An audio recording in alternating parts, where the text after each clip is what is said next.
Hello everybody. Hey, let's see if this is working. Let's have a little look. So connection is good. Oh, music seems to have gone off, but that's not a problem. We don't need the music. How is everybody doing? Is everyone good? Live. It's been a while.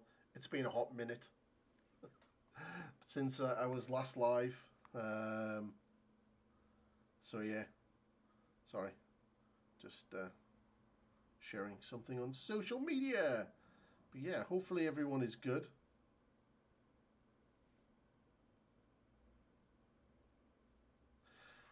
Certainly lots of stuff. So 10th edition is officially been dropped in regards to Games Workshop have given us the rules, and that's probably because the vast majority of the rule book was already leaked. So we're going to have a little look over that. But yeah, let's have a little look. I am a little bit early because I got home from work.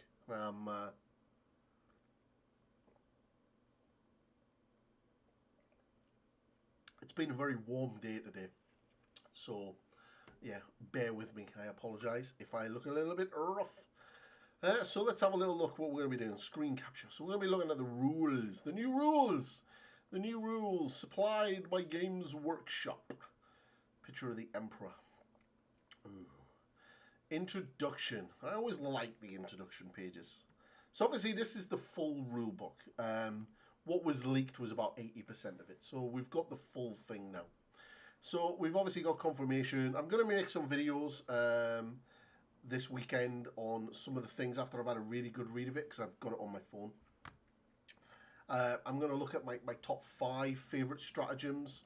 I'm going to look at my 5 top changes to the new edition, and kind of things of what I like.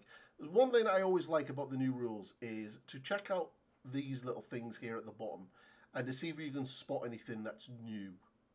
Because sometimes they put models there that we may not necessarily have seen yet. And it's sometimes like the newer versions or the multi-part sculpt, but all in all, it looks as though it is the both box sets with a couple of additional units. So we've got all the data sheets, we've got the summaries, which is basically what we're going to mainly go through. Mustering your army and missions are the 2 things that we really need to look at, as well as the terrain features. So we will get through to there. So concepts and missions. So to play the game, you're going to need like the mission pack. They're found on page 57 and 58. Armies. So all of the models under your command. It's self-explanatory. 1 or more models with the same data sheet. Friendly models and units, and all models units are the same army. Enemy models units of all units from your opponent army. Now, one other thing that's really cool that I did see is for the demons. Demons can now be taken, and I've got the picture. I've got it on my phone.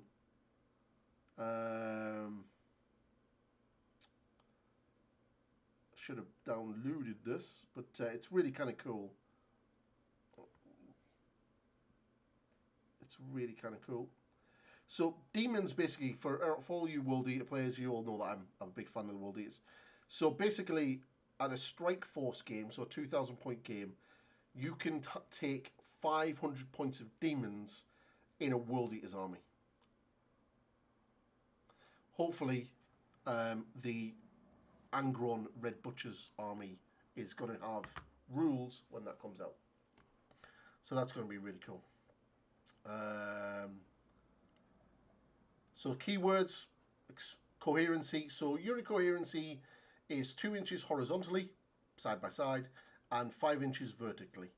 1 other model from the same unit in units 2 to 6, and 2 models. So basically it's the same unit coherency that Age of Sigmar has, which was what we expected. Nice little hint for wobbly model syndrome. Engagement ranges. So engagement range, when we were looking at the leaks, we didn't have this page. So engagement ranges is within 1 inch of an enemy and 5 inches vertically. Models cannot be set up or end a normal advance or fallback move within engagement range of any enemy models. Good. Cool. And model visibility. So this is for determining visibility.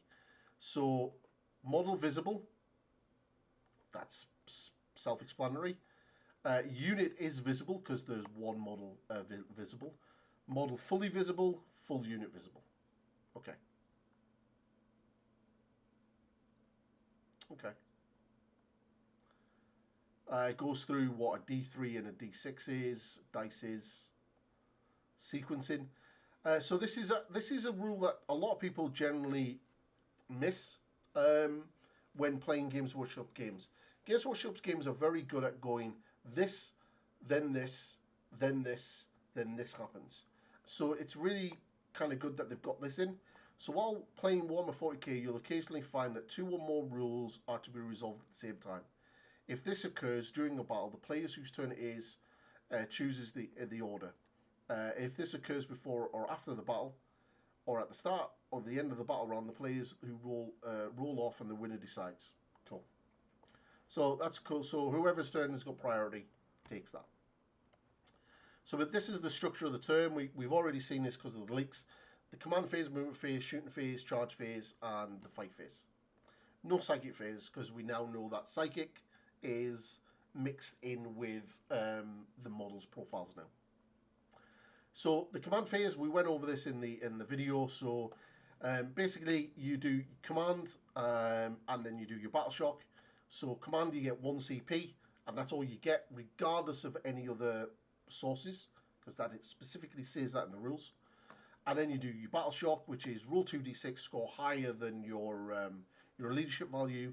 If you don't, the unit can't receive command stuff or stratagems, and their OC drops down to 0.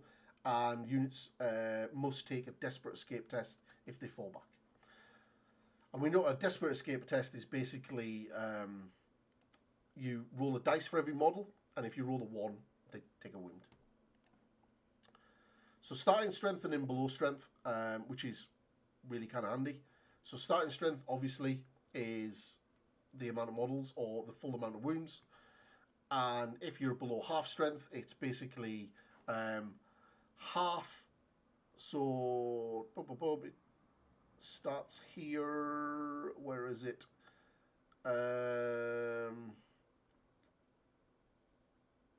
So below half strength, while its remaining number of wounds is less than half of its wounds characteristic. So if you got 6 wounds and you got 3 left, you're at half strength. Simple. Characters with the leader ability can join units, which we knew that was going to happen. Also want to see it'll go through the other things like epic heroes. We don't need to go through movement phase.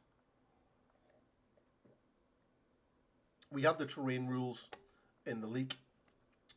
Reinforcements, we had that as well. Transports, we didn't have transports.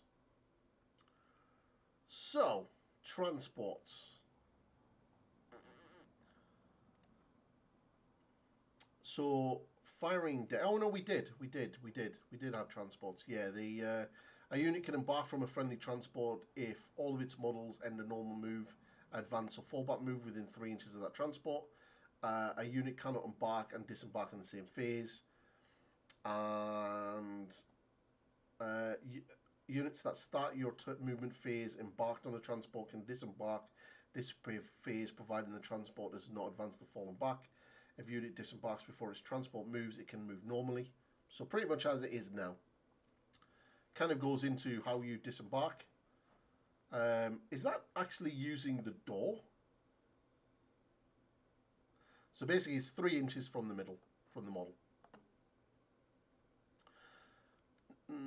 There is no arcs of fire in this. So shooting phase, we've seen that. Lone operator, which is what Lionel Johnson has, which you can't target him unless you're wholly within 12 or within 12 inches. Big guns, we went through this and the attack sequence. So basically, the main thing that we want to see is some of the stuff that we didn't get to see. Fast dice rolling, okay. Weapon abilities. If there's anything that you want to see, we can go through that.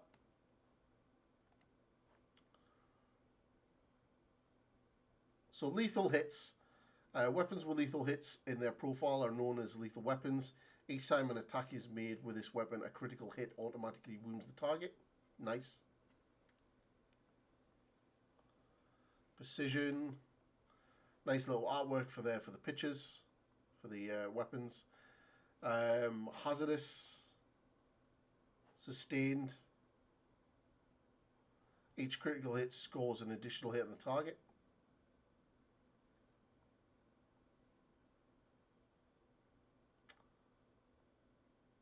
Right, we went through charge phasing on the video. Oh wow, cool artwork. Went through the fight phase too. Mainly, the main thing is all right, cool. So this is kind of what we want to get into, because this is what we didn't get in the leaked video that I did. So data slits. So the profile names, attacks, auras, keywords, war gear options, and then deployment abilities. So we got deep strike, infiltrate, scout, leader, which we've been through on the community page. I do like that artwork. It's pretty cool. And then the stratagems. We went through all the stratagems in that video. I am going to do another video on my top 5 of those stratagems. Strategic reserves we went through, and terrain. Okay, so cover. So, benefits of cover. Add 1 to armor saving throws against range attacks. Does not apply to models with a saving throw of a 3+ or better against attacks with an AP of 0. Multiple instances are not cumulative. So basically what that means is you're not going to be able to stick a unit of Space Marines into a set of cover and then have a 2-up save. Unless, well, you're not even going to get that. So you're going to jump in, and if it's -1 AP, then you're going to get the benefits of cover. You just basically, yeah, it's really weirdly worded. So basically what cover should be is -1 AP. Essentially that's how that should be working. So craters and rubble. So movement models can move over this terrain feature as described in page 15. Normal visibility rules apply. Benefits. Each time a range attack is allocated to an infantry model that is wholly on top of this terrain feature, that model has the benefit of cover against attacks. Cool. So as area terrain crater. Barricades. Models can move up and down this terrain feature. Normal visibility and benefits of infantry. That is wholly within 3 inches of this terrain feature if there is a model is not fully visible to every model in the attacking unit because of this terrain feature. That model has the benefit of cover against the attacks. So it's kind of going through all of their terrain, which not many people use. Well, I think a lot of gaming do, but like my local gaming club has a lot of 3D printed terrain, which I would imagine like ruins would be sort of fitting into it. So examples of a battlefield. It's not a bad table, but there's a lot of open. Wow, there's a lot of open area there. Space Marines should not be here. They should be on that gun line or up here. Narrative focus mission. Wow, okay. It's quite sparse. Match play. Yeah, okay. That seems fair. Alright, so rules for aircraft. Now, this is one thing that I didn't get in the leak at all.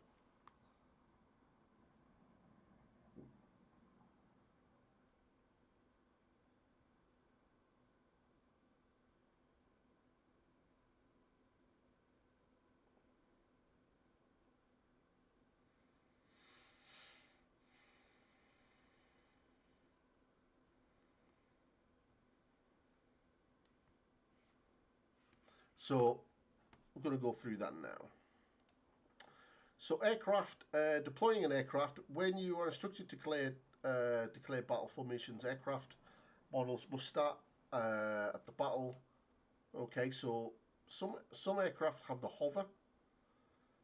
If a model in the hover mode, then this unit in the battle, it moves characteristic is changed to 20 inches, and it loses the aircraft keyword, and it loses all associated rules for being an aircraft. Models in hover mode do not start the battle in reserves, but you can choose to place them onto the strategic reserves following the rules. So that's cool. Okay, I like that. So aircraft can only make a normal move. Seems fair that they can only make a normal move. And can then do so, and they can do so even when within engagement range of enemy models. Aircraft must move in a straight line of at least 20 inches and then can make one pivot up to 90 degrees. Aircraft that cross the edge of the battlefield or that cannot make their minimum move are placed in strategic reserve. Well, that's good that you don't lose them, that they just fly off the table and then they come back the next turn. So aircraft and the movement of other models, units can still make a normal or advanced move even if they're within engagement range of a aircraft. Models can move within engagement range of an enemy aircraft, but they cannot end a move within engagement range of enemy aircraft. Models can move over aircraft when they make any kind of move. Right, okay. So right, the biggest thing, mustering your army. Right, so what I'm going to do for this one is I'm going to hit record, and I'm going to record a little bit of a YouTube video. This is how YouTubers roll. So we're going to switch to this, and I'll be doing this. Hello everybody and welcome to another video, and in this video we're going to go over how to muster an army for the new 10th edition Warhammer 40k. Good, eh? I really should have a light, but my other lamp's in the front room. Screen capture. Right, okay. So yes, mustering your army in the new edition of 40k. So you've got 3 steps. First, you select the battle size. So incursion is 1,000 points, duration up to 2 hours.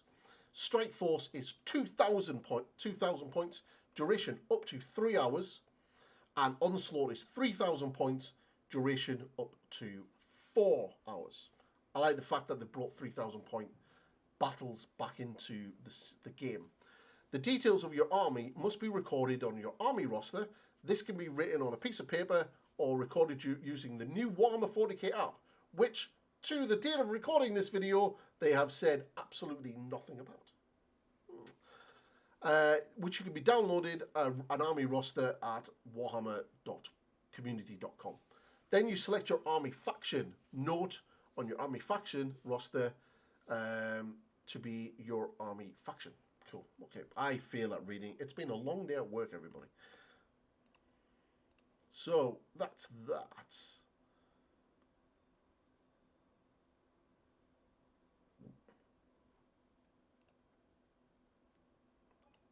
Then we have 4, select your detachment rules. Note on your army roster 1 set of detachment rules for your army. Some detachment rules list units that you must either must include or cannot include in your army. That is interesting.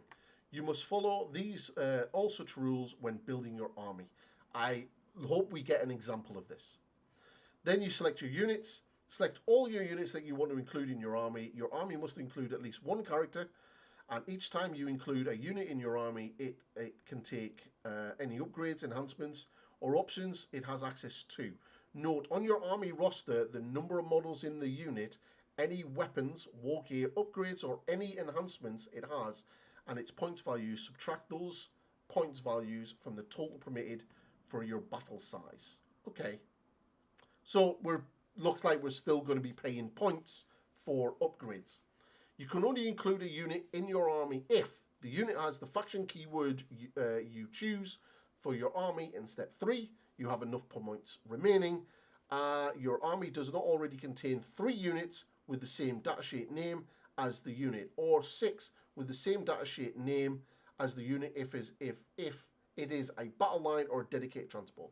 Only characters can be given enhancements, and your army cannot include more than 3 enhancements in total. That's really cool.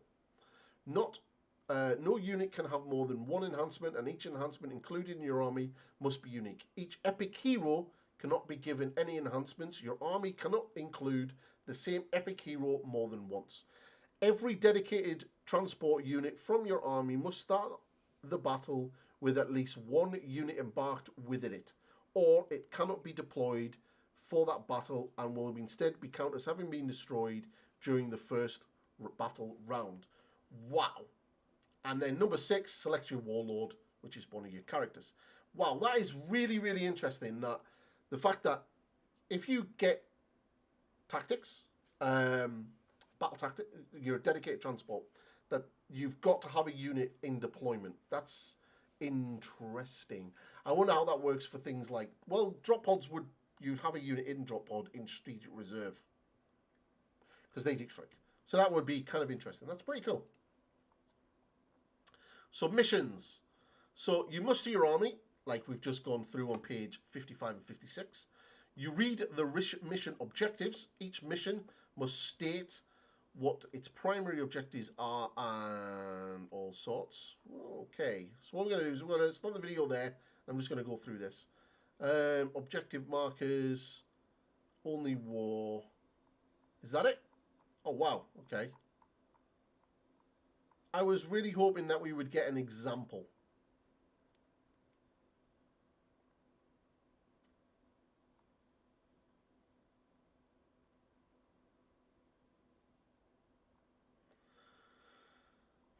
Okay, let's have a little read. Before you wage war on the Warhammer 40k, you must select a mission. The core rules included a single mission, only war.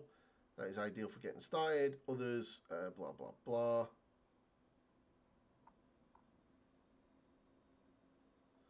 Okay. We'll throw that in at the end of the thing.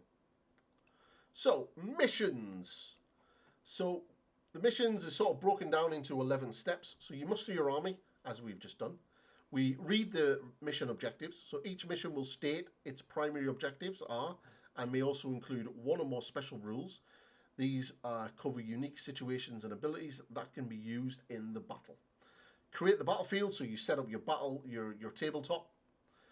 Determine the attacker and defender. Players roll off and the winner is the attacker. Their opponent is the defender. Declare battle formations. In the order stated below, both players now secretly note down which of their leader units will start the battle attached. Must specify which leader unit is attached to which bodyguard unit. Which of their units will start the battle embarked within the transport models. They must specify which units are embarked within which models. So normally when you see players put like a Marine on top of a Rhino, that denotes that unit is in that transport. Which of these units will start in the strategic reserve? When both players have done so, they declare their selection to their opponent. So that's basically giving your opponent the rundown of what your army is and what it is doing.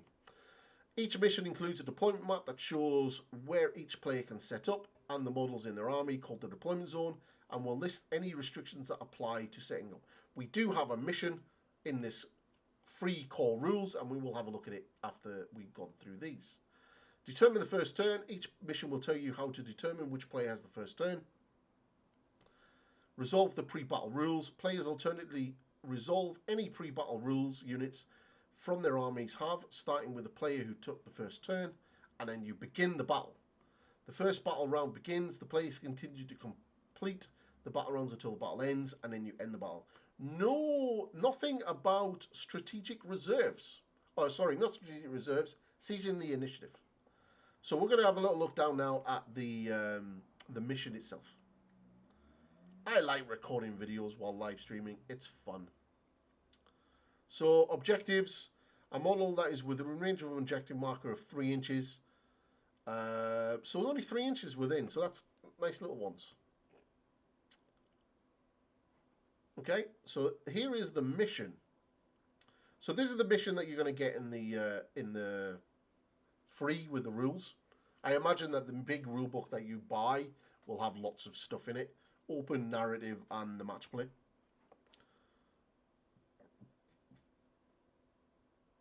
Okay. Let's do some recording.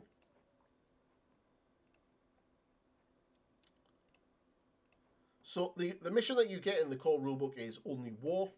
So 1, you muster your army as we did in page 55 and 56.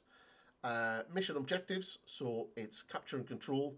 Start from the second battle round. At the end of each player's command phase, the player whose turn it is scores 1 victory point for each objective marker they control. Nice. To a maximum of 3 VP per turn. Details how to control the objective are on page 58. Basically, you've got to be within 3 inches of an objective to hold it. Players now create the battlefield and set up terrain, which is cool. And they're the battle sizes. So for strike force, incursion, you've got a 44 to 60. And it's on an onslaught, which is a 3,000 point game. You've got a 44 inch times 90 inch board. So it's slightly bigger. Players must then alternatively setting up any objectives, marks on the battlefield. And objective markers cannot be placed within 6 inches of any battlefield edge or within 9 inches of another objective marker. Determine who goes first and second, declare your formations, and then deploy your armies. So deployment is pretty much set up. You're going to be setting up inside your deployment zone, roll off for the first turn, and then resolve any pre-stuff, just like we went through that list earlier. And that's your deployment map. So that is it. That is essentially the new missions for 40k, which looks kind of good. So yeah, pretty simple. I was hoping that they would give an example of the detachment rules, but they haven't, which is a little bit of a shame. I was really hoping that the rulebook would actually have that, but really, really interested. I'm going to be doing more videos on the new edition. I'm going to be doing my top 5 stratagems and my top 5 favourite changes to this edition. So I'll see you all in the next video. Remember to like, subscribe, and ring that bell. Bye-bye. I like making content videos on live streaming. How is everybody in the chat? It's pretty good. But that's pretty much the full rulebook, really. There's nothing that wasn't leaked that we didn't really get, apart from obviously this mustering your army, which is something I was hoping would have a little bit more informative. The sizes is cool. This is actually quite interesting, selecting your units. There was a nice little bit of information there, but nothing else really. There's the rules for aircraft, and that's about it really. So yeah, that's about it. So it's not too bad, not too bad.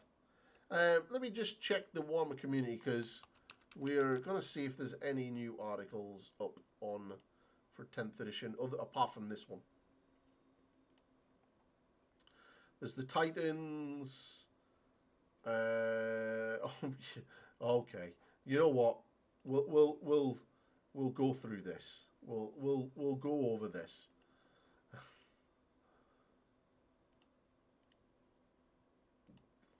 All right. Okay. Right. We'll go over this. So, as a lot of you are aware, like, there has been a few changes to Horus Heresy models in Warhammer 40k. Sad. So the Games Workshop start off by giving us the rules for the Kratos, which is kind of nice. You know, it looks pretty cool. It moves 10, toughness 12, 2 up armor save, 18 wounds, leadership 6 OC, has a range of guns, which is again really good.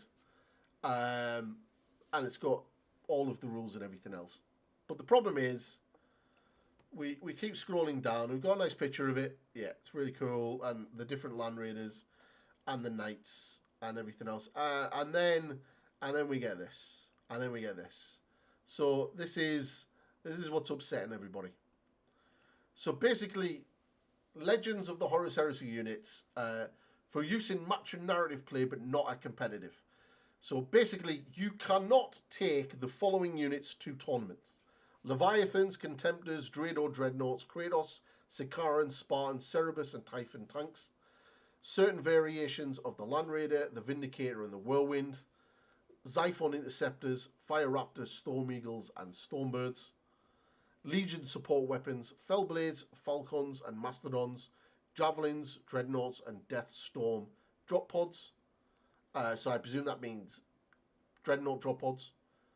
Hoplites, Terax pattern Terminators, and then the craziest thing out of all of this is Chaos players can't take the Decimators, the Great Blight Drones, the Blood Slaughterers, the Great Brass Scorpion, the Chiton Ravager, which is basically the Tonka truck for the World Eaters on legs, the Assault Claw, and the Dreadclaw. And then Imperial Army units that are also in the Horus Heresy, Adaptus Custodia units, and Imperial Knights. So basically, if you're going to an event, they've gutted Chaos.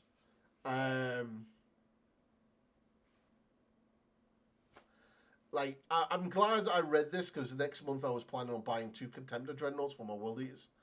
So that won't be happening. I'll buy 2 Contemptor Dreadnoughts and use them for 30k. But yeah, it's a little bit nuts, basically. Yeah. Now, the Space Marine factions as well. I was looking at this today. Some of these are pretty spicy. So the Dark Angel's Grim Resolve is, while an Astartes unit from your army is battle shocked, change the objective characteristic of the model in that unit to 1 instead of 0. So you still get objective secured, essentially, in a unit if they're battle shocked. Okay. And the Terminator Command Squad, which the unit comprises of an ancient. So basically, rather than being individual models like they were in 8th and 9th edition, they're coming back to being a squad, and they get to do their thing, which is cool. It's good to see. Obviously, the rumours are that they're going to be getting a new rescaled unit, which will be interesting to see in spring next year, if that happens. Then Lionel Johnson, the data slate that has broke the internet. So he is a 2-up save, he's toughness 9, he has a 3-up invulnerable save, and he's also, he has the lone operative. He's an epic hero, and he's also a lone operative. So basically, can he join a unit? While this model is within 3 inches of one or more friendly status units, this model has the... What? While this model is within 3 inches of one or more friendly adapted to status infantry units, this model has the lone operative ability. Right, so one of the things that I will say about Lionel Johnson is he doesn't have the Dark Angel keywords. So you're going to be able to play him in any Space Marine army that you want, which is kind of fitting. And so basically, the lone operative rule is you can't shoot him unless you're within 12 inches of him, which is nuts. So you can't target him unless you're within 12 inches. He has a 2-up save. He's toughness 9, and he has a 3-up invulnerable save. What? That is nuts. Absolutely nuts. In your command phase, select one Primarch of the First Legion ability, see left. Until the start of your next command phase, this model has that ability. So it kind of does what Angron does. The Emperor's Shield, each time an attack targets this model, subtract 1 from the wound rolls. So you're -1 to wound him as well, on top of his 2-up save and his 3-up invulnerable save. Oh my god, that is bonkers. That is absolutely nuts. Space Wolves. So Space Wolves have kept the sagas, which is kind of cool. I really am a big fan of the Space Wolf army. So Saga the Warrior Born. Complete this, one or more adapted characters from your army destroys one or more enemy characters during the battle round. So when do you do this? At the end of the battle round, you select one of the sagas listed below. If the saga was complete by your army during the round, all Battle Astartes models from your army gain that benefit until the end of the battle. Cool. So at the end of the round, you go, did I kill a character? Yes. Saga of the Warrior Born ticked off the box. Benefit once complete. This saga is complete if one or more battle rounds from the character from your army is destroyed. One or more enemy characters during the battle round. Right, that's how you do it. If you complete, you get sustain hits 1. Cool. So additional hits. Do this saga complete if you control one or more objectives in your opponent's deployment zone. Okay, that's doable. Improve the objective control characteristic of models from your army by 1. That's really good. That is really, really good. That means like your Grey Hunters and your Blood Claws, your Intercessors and your Assault Intercessors are going to be OC3. Ooh, that's pretty good. That is really good. And that's really easy to do because things like strategic reserves, infiltration, deep strike, and things like drop pods and things, you're going to be able to get on objectives in your opponent's deployment zone the end of either player's turn or during that battle round, and one or more adapted Astartes character models from your army were within range of that objective. That's really easy to do. That's really easy. And then for the rest of the game to be able to get +1 to your OC, that's pretty good. Space Wolves are going to be quite spicy so far. Really spicy.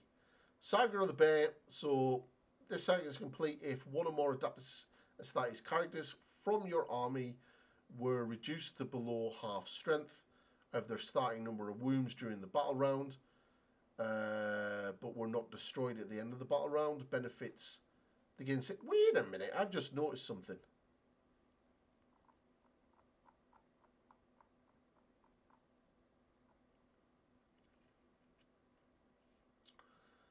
Their methods are more made different, blah, blah, blah, and the drawbacks. As such, they retain the Oath of Movement's army rule, and each chapter is instead represented as a detachment with its own rule enhancements. Ah, right. These are the detachment rules. Okay. So you can play a Black Templar army and have this. So you can play a Black Templar army and take the Space Wolf detachment. Okay. So the beast, kill a monster or vehicle, and melee weapons from your army get lethal hits. So auto wounds on 6s. Okay. So the Blood Angels detachment rule is for units in your army to fight. If that unit made a charge move in this turn, until the end of the phase, add 1 to the strength attacks. Strength and attacks characteristics of melee weapons on the charge. So basically they're wannabe World Eaters. I really hope the World Eaters have a similar detachment rule to that, because I'd be very annoyed. And the Black Templars have the Vows. Oh, wow. So, thematically, if you played an army, say, the Howling Griffins, you could use the Templar Vow detachment and do that really cool narrative thing.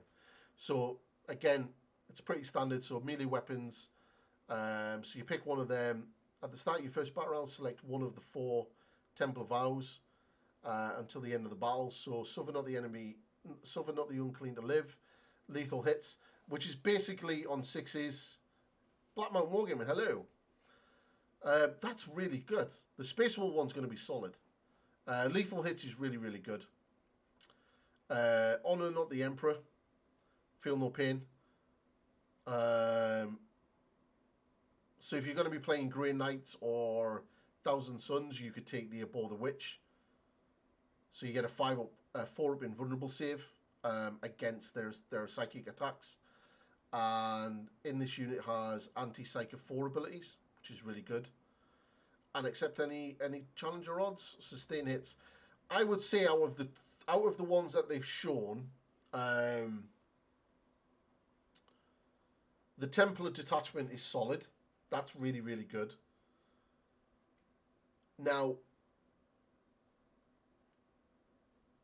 yeah, that's really, really cool. The Space Wolf one is really, really nice. The Blood Angel one, +1 attack, +1 assault, strength on the charge. Yeah, it's okay. And the Dark Angel one are getting a +1 to your OC is not too good. Well, it's good, but you kind of have to be battle shocked to get that. So I would say out of the 4 that they've shown, the Black Templars and the Space Wolves are definitely the strongest. And the Death Watch. So at the start of your command phase, select one of the mission tactics listed below until the start of your next command phase. So you just get this for 1 a turn. Yeah, that's pretty cool that you can get access to precision, which is basically rerolls. But I would definitely go Black Templars or Space Wolves. Thematically, that they seem a lot better. And the Space Wolf ones are so easy to get off. Like, so easy. Like, that there, like, the Saga of Majesty is just so easy to do. Like, with things like drop pods, infiltration, deep strike, strategic reserves where you're going to be able to come off on the board edges, and you can't go into, you can't come on the edge where your the deployment zone is. You can come right outside the deployment zone and then move into. So you know there's a lot of scope for that, and then to get like objective control +1 for your entire army for the rest of the game, which meaning like your troops are basically going to be OC 3. Like, that also means as well, like, what is Lionel Johnson's OC? So Lionel Johnson's 4. So that means like you're going to be able to like push him up to 5. So he's going to count as 5 if he's within 3 inches of an objective. That's really kind of cool. Really, really cool. Yeah. So there's some really good, solid rules. I really I'm really liking the new edition, to be fair. I would have liked them to show a little bit more in the rulebook. A little bit more examples of army construction and stuff like that. They didn't really give any examples at all, which is a shame. I know that this is the rules, but it's a cut down version of the rules for basically the free PDF.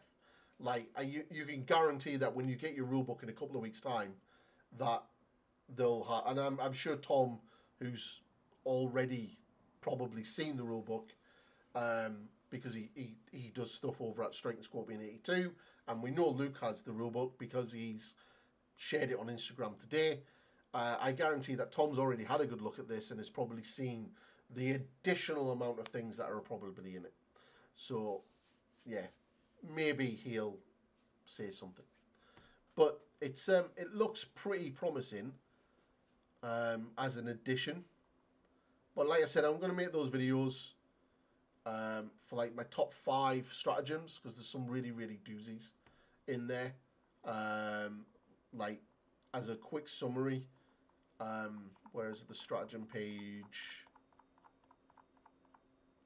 There's, I think one of the stratagems that is going to be used a lot, especially by Imperial Knight and Chaos Knight players, is the Tank Shock. That's going to be, Tank Shock's going to be used a lot. Let me switch over to it. Tank Shock's going to be used a lot.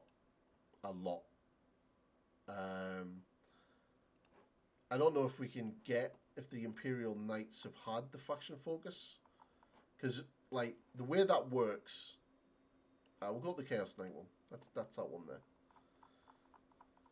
So the Chaos Knight, right? There's a prime example.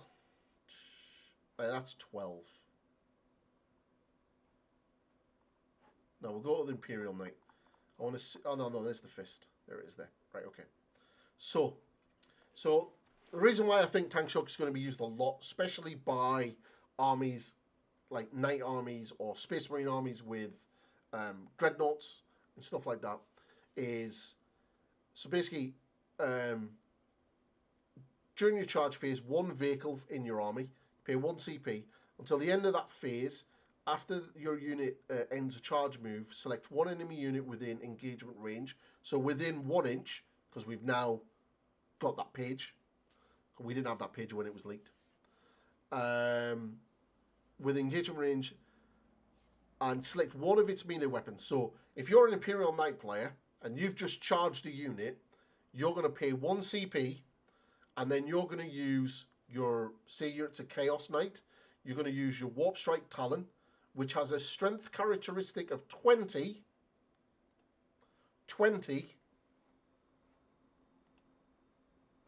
and you're going to roll 20 dice, but you're also going to add 2 to that because you've got higher strength than the enemy's toughness. So you're going to roll 22 dice, and every 5+ is a mortal wound, capped at 6. That is nuts. Statistically, you should get almost all 6, and that's before you move into the combat in the fight phase. That is going to be really, really used a lot. Dreadnoughts are going to love that, because I'm pretty sure the Games Workshop show off a Dreadnought in the faction focus.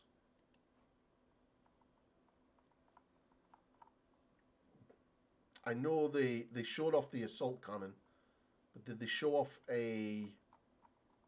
I don't think they've showed off a Dreadnought, have they?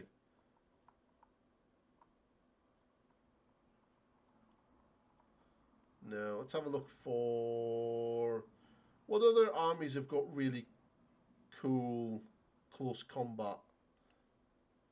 Dread Knights. Dread Knights have got the vehicle keyword. Yes, they have. Right, cool. So a Dread Knight can charge a model and then use, if it's armed with a Grand Hammer, which is strength 14, it's going to be rolling 16 dice at the end of the charge phase, or after it's charged on 1 CP. 5+ is doing mortal wounds. That's bonkers. That's probably one of my favourite stratagems, to be fair. And I think that's going to be used a lot. Go to ground is really good. Fire Overwatch is really, really good. But yeah, and like there's a couple of others as well. But I'm really impressed. But that Tank Shock, I think, is going to be one of the better ones. But I am going to call it there. So thank you very much to everyone who jumped in and joined. I just thought I might as well do a live stream, get back into live streaming, because I haven't live streamed a lot lately. I've been very busy doing other things and making content, because there's been a lot going on. And a lot going on in my personal life as well. So it's all cleared up and getting back to normal. So I'm going to be, hopefully I'm going to be streaming again Sunday night for about an hour or two. Doing a little bit of painting. And then we'll try to get back into the rhythm of Sunday and Monday. Sorry, a Sunday and a Tuesday night. The videos are not coming as quick and fast as I would like, because I'm doing bigger things. As an example, like the video was supposed to be up tonight for this, but it's not finished. I'm probably not going to get this finished till Sunday now. So that video will probably come up on Monday night rather than rush it and get it done. I'd rather do it properly. So we'll have that video up on Monday. I've got a video I'm going to do, quickly edit now, and I'm going to throw that up, and that'll be up tonight.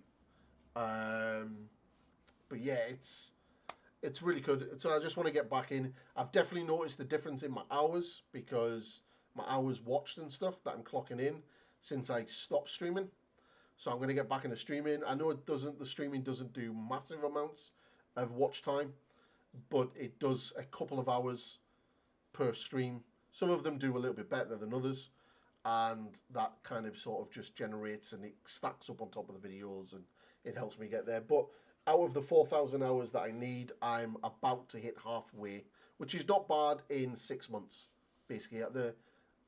Just 5 months done-ish. Be 6 months at the end of this month. So it's not doing too bad. But other than that, thank you very much to everybody who joined. Cheers, Tom. We will have to get a game. I've got more World Eaters incoming. And as soon as the data slates are dropped, I will definitely, as soon as the data slates are dropped for the World Eaters, I'll do a faction focus for them. There are rumours. Valrak did a really good video breaking down how he's been told it's going to go. So apparently a pre-order will be announced on Sunday this weekend. And it'll go on pre-order. Leviathan box will go on pre-order next week on the 10th. I believe it's the 10th. Saturday is the 10th next week. So it's apparently supposed to be going on pre-order next week, which is a 2-week pre-order, which will take us to the 24th of June, which is what we've been saying for months, which will happen. And then there is like a list of every day for the next 2 weeks. Once it goes on pre-order, things will start dropping. So the Leviathan data slates index will drop, then the Space Marine, then the Tyrannid, and that's like their whole faction. And then like there's like a couple of days after that, like the Chaos will drop, the Xenos will drop, the mission packs and stuff like that. And then that, I believe, includes the points as well. So basically from pre-order next week all the way through to the 24th, Games Workshop have essentially got something, and I imagine they'll do that Monday to Friday over the 2 weeks, basically dropping some free content basically the indexes that we need to play 10th edition.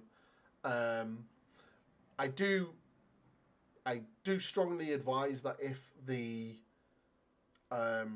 cards are sold for your faction, or buying them if you want them, because there's a good chance that once they're sold, they won't be coming back, because obviously the codexes will replace them.